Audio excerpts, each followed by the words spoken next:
My parents just ruined my credit score, and I'm going to explain exactly how I ended up owing a staggering $250,000.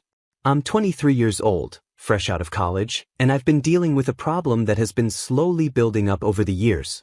My parents have always shown a clear preference for my twin sister, Julie, and it's something I've struggled with for a long time. After high school, I was excited about studying law. I had high hopes of securing a scholarship to help cover the costs. But my parents weren't as optimistic. They insisted that I apply for an education loan to secure my spot at college as soon as possible. Since I was still under 17 at the time, I had little understanding of how loans worked. I trusted my parents' judgment and agreed to take out the loan, believing they had my best interests at heart. Most of the loan paperwork was handled by my parents. They took care of everything, and I simply signed wherever they asked me to, not fully understanding what I was committing to. Then the scholarship results came in. I was thrilled to find out that I had received a partial scholarship. This meant that half of my college fees would be covered. Naturally, I asked my parents what they planned to do about the remaining fees, given that the loan seemed larger than necessary. They assured me that I didn't need to worry about it, they would handle everything.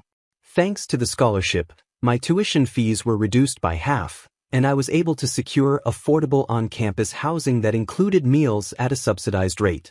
I also received a quarterly stipend from other sources, which helped cover my living expenses. To make ends meet, I took up a part-time job at a local cafe, which allowed me to stay financially afloat. With all of these factors combined, the loan only needed to cover half of my tuition fees. 5 years went by, and the loan issue never came up in any family discussions. My parents were more focused on convincing Julie to pursue a respectable career, like law or something similar. However, she decided to try her luck in the modeling industry and didn't attend college. After graduating, I started working as an intern at a law firm. Everything seemed to be falling into place until I received a shocking notice from the bank. They were demanding repayment of my loan, a whopping $250,000. I was completely blindsided by the amount. My entire tuition for all 8 semesters amounted to no more than $125,000, including interest.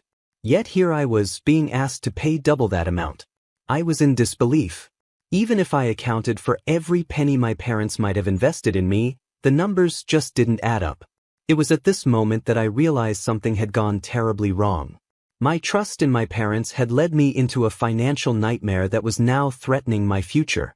When I was moving into my college dorm, I was confident that the total amount of my expenses wouldn't exceed $140,000. However, when I received a notice from the bank about the $250,000 loan, I was shocked and immediately called my parents to get some clarity.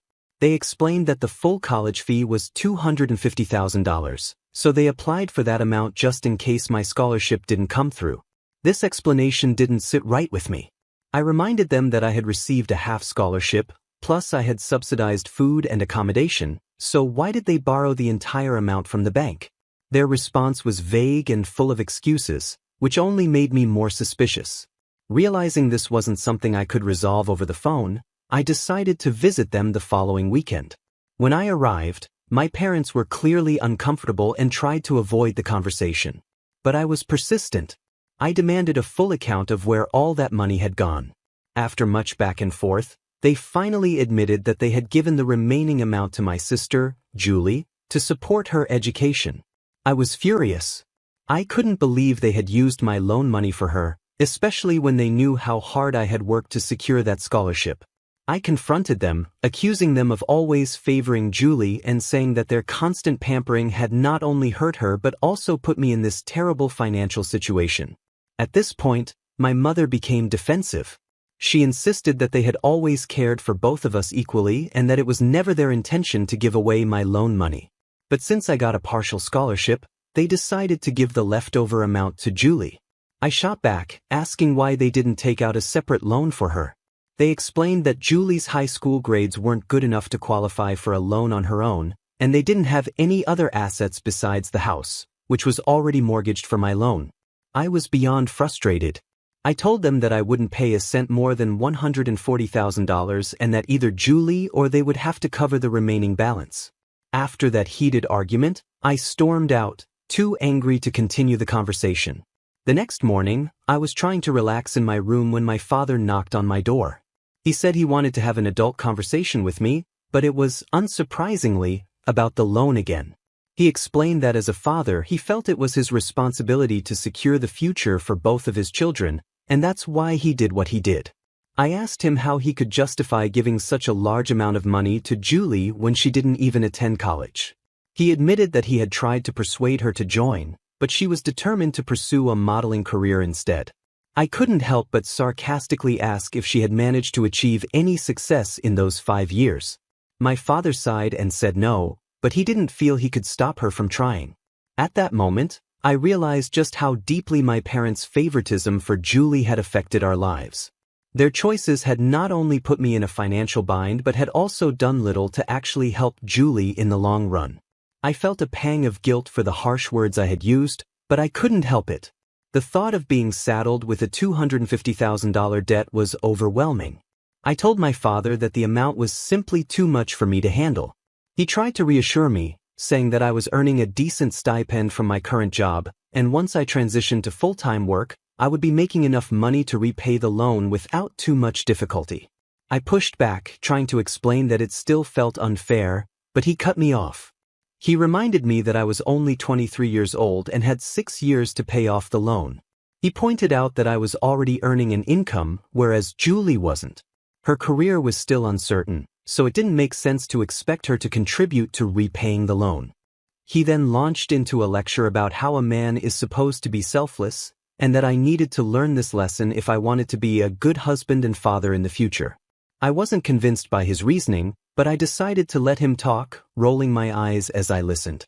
The truth is, I'm really struggling with the idea of paying $100,000 on my sister's behalf. Is this really my responsibility? Or is it just being dumped on me because I'm earning and she isn't? I'm genuinely confused. I've spoken to a few friends, and their opinions are mixed. Some think I should pay the loan, while others, including my girlfriend who was also my college classmate, believe that I shouldn't be responsible for the entire amount. They feel that my sister should at least contribute something. That's why I'm here, hoping to get a neutral opinion from strangers. I think I've covered all the relevant details, but if there's anything I've missed, please let me know in the comments and I'll update the information. Update 1. Hey everyone, I've received a lot of comments pointing out that it's not possible to transfer an education loan to someone else. You're absolutely right, an education loan is typically disbursed directly to the college, but a portion of it is also sent to the account holder for other expenses like food, accommodation, and books. As I mentioned earlier, my university provided these amenities at a subsidized rate, and I covered the rest with my part-time job. However, my parents took advantage of the situation. They withdrew the remaining $100,000 from my personal account and transferred it to my sister. Yes, they had access to my account because I was only 17 at the time and didn't really understand how banking systems worked. Looking back, I'm not sure if I was just naive or simply ignorant about these things, but this is the reality of what happened. I hope this additional information helps clarify the situation. I found out about some of the policies by doing online research and asking my parents directly. The more I learned, the more shocked I became at how they managed to withdraw the money. They claimed the money was used to cover my expenses, but the truth is, those expenses never added up to $100,000. So how did they manage to take out that much? The answer was startling. They created a fake bill. Yes, you read that right. They admitted to fabricating a bill because, according to them, they had no other choice. But the reality is, they did have a choice, one that didn't involve withdrawing the money. During our conversation, I walked out on them several times, overwhelmed by the situation. But I quickly realized that storming out wasn't going to solve anything. The loan was in my name, and if I defaulted, it would destroy my credit score, not theirs. If worse came to worst, I'd be the one facing legal consequences, not them. So I took a deep breath, calmed down, and told them that if Julie couldn't pay back the loan, then they would have to pay the $100,000 on her behalf. It was that simple. My mother, however, became dramatic. She started saying that as their only son, it was my responsibility to take care of them and my sister. She even compared me to my cousins, who had bought houses and cars for their parents, implying that I was doing nothing for them. It was clear that my parents were extremely protective of Julie. They kept her completely out of these discussions, insisting that I shouldn't talk to her about it because she would be too stressed. Really? They said she was already upset because her career wasn't going well, and adding this burden would be too much for her to handle. I wasn't buying it. I pulled up her social media page, showing them that she didn't look stressed at all. In fact, she was busy posting pictures of birthday parties and outings with friends almost every other day. My parents claimed she had to put on a brave face because she was aiming to be a public figure. I couldn't believe how delusional they were. Enough was enough. I decided to confront Julie directly about the money. I was tired of everyone treating her like some fragile little princess. That night, I stayed up late, knowing she usually got home after midnight. By the time she arrived, my parents were already asleep, so I took the opportunity. I sat in the kitchen with a bowl of ice cream, waiting for her. When I heard her car pull into the driveway, I casually offered her some ice cream as she walked in. I started with some small talk chatting about life, cousins, and neighbors. I even threw in some gossip about one of her old school friends to make her feel at ease. She's my sister, after all, and even though the situation was tense, I wanted her to feel comfortable before diving into the serious conversation we needed to have. I was never really close to my sister, and I think it was mostly because of how our parents always seemed to favor her. I know it sounds harsh, but I kind of resented her for it. So when we finally had a conversation, I was determined to keep things civil, even though I was feeling pretty frustrated inside. During our talk, I casually asked her about her career.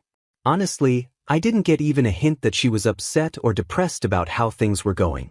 I asked if she had taken any courses or learned any skills related to her goals. She just said no. So I asked her what she did with the money our parents gave her. At first, she looked confused and asked, "What money?" I clarified that I meant the $100,000 from the student loan. Do you know what she did with that money? No, she didn't use it for anything productive like a cosmetic surgery or a lip job or something.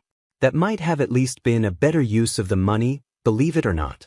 Instead, she blew it all on partying and vacations with her friends. Up until that point, I was trying really hard to stay calm, but when she told me that, I just lost it. I couldn't believe that she had wasted such a huge amount on nothing but parties. I yelled at her, completely shocked that she could be so careless. She fired back, saying it was none of my business. But of course, it was my business. I was the one being asked to pay back the money she had blown with her friends. Our argument got so heated that it woke up our parents. They rushed in, trying to break it up, and immediately started blaming me for bringing up money issues with her. I was furious and asked them why I shouldn't, especially since she was the one who wasted all that money and didn't even feel bad about it. Normally, I would have just backed down, but this time, I stood my ground. I asked my parents if they knew what she had done with the money. They tried to calm me down, saying we should talk about it in the morning, but I wasn't having it. I told them I needed answers right then and there. I made it clear to my sister that I wasn't going to pay back the money she spent. I would only pay for my own tuition fees. She challenged me, saying I could do whatever I wanted, but she wouldn't pay a single penny. She smugly reminded me that the loan was in my name, so legally, she wasn't responsible. She was right to a certain extent, and that made me feel even more defeated. I couldn't stand being around them any longer. I told my parents that either she or they would have to pay the money, and then I stormed out of the house. I ended up crashing at a friend's place for the night. The next morning, I went back to my dorm without speaking to anyone. Fortunately, through my first post, I was able to connect with a bank official who helped me understand more about the loan policies. After the confrontation with my sister and parents, I spoke with him and learned that I could actually take legal action against my parents for faking the bill and taking the loan money. But before I decided to go down that path, I knew I had to think things through carefully. I had to gather all the original bills, and it wasn't easy. Most of them were lost when I moved from my college dorm to my condo after graduation. It took me several days of digging through old emails and apps to finally collect all the soft copies of the bills. After I left home that morning in a fit of anger, my parents didn't even bother to call or check up on me.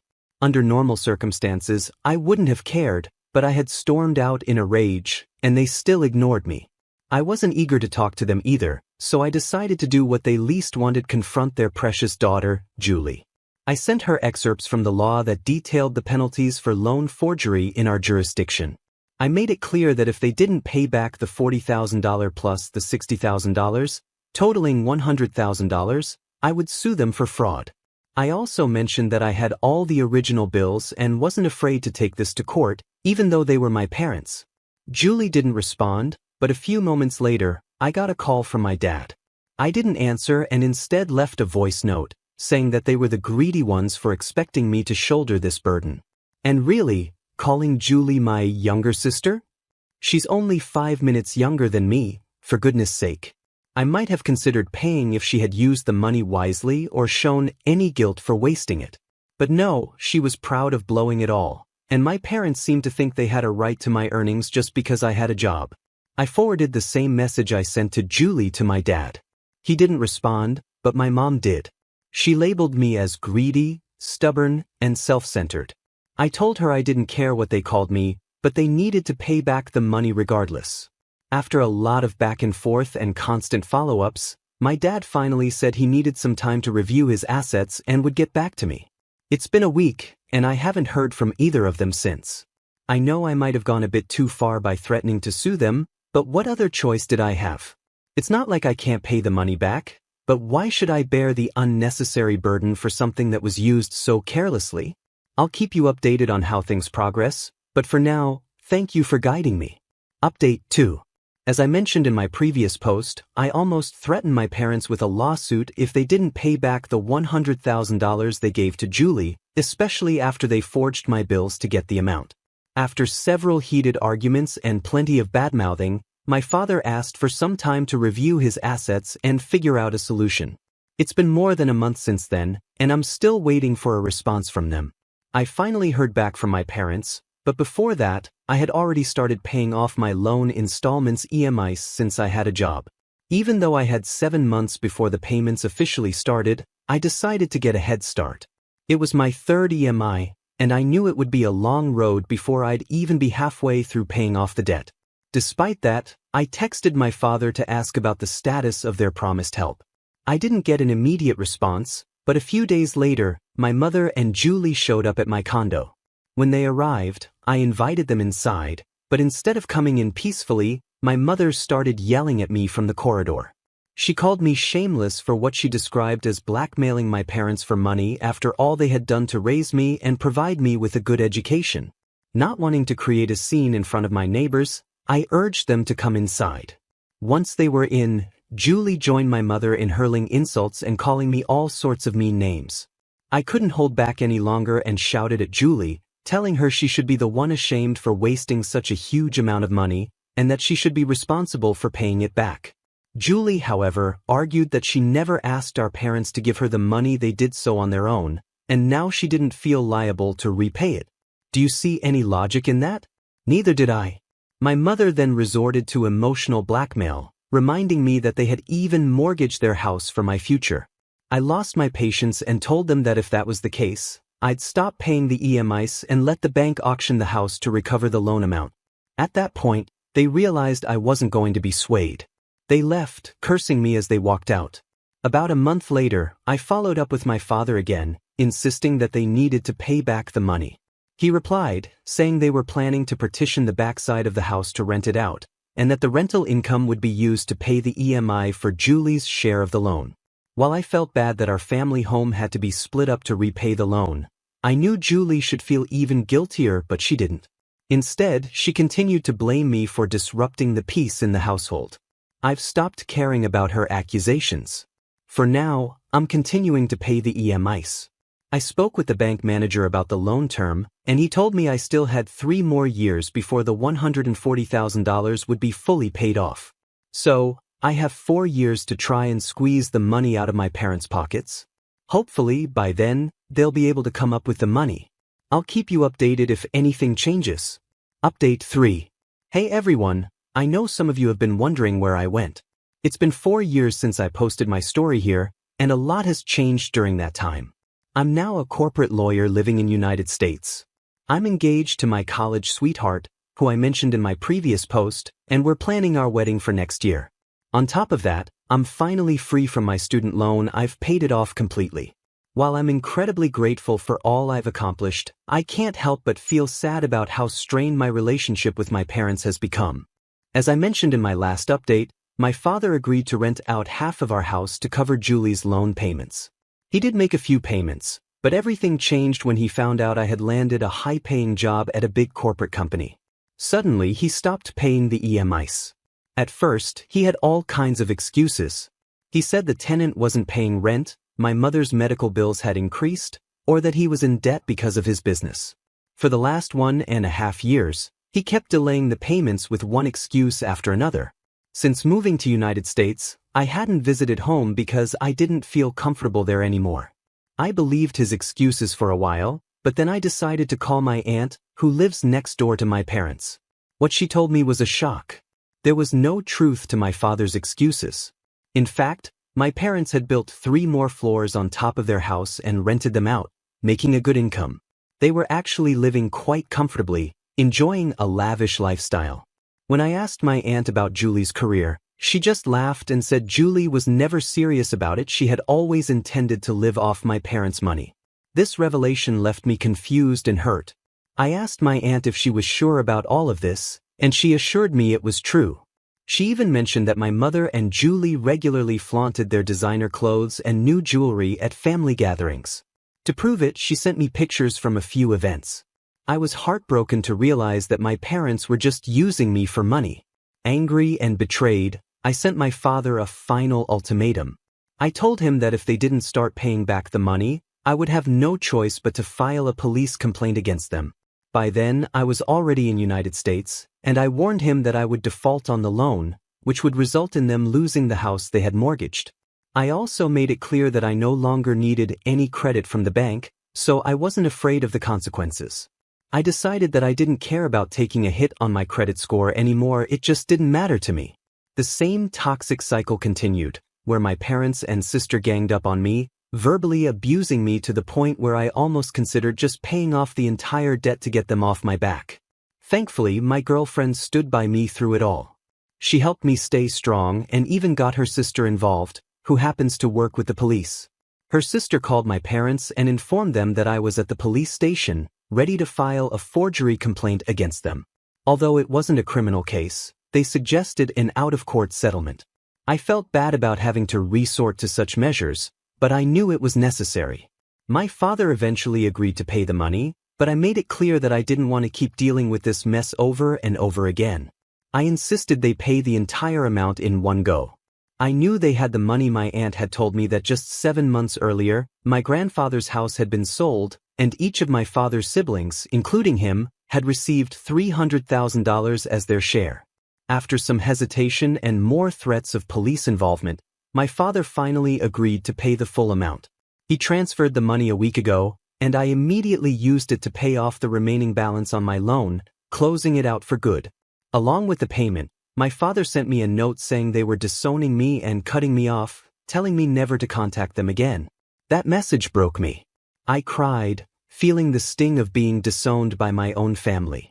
My girlfriend tried to comfort me, reminding me that it wasn't my fault and that they were just greedy and selfish people.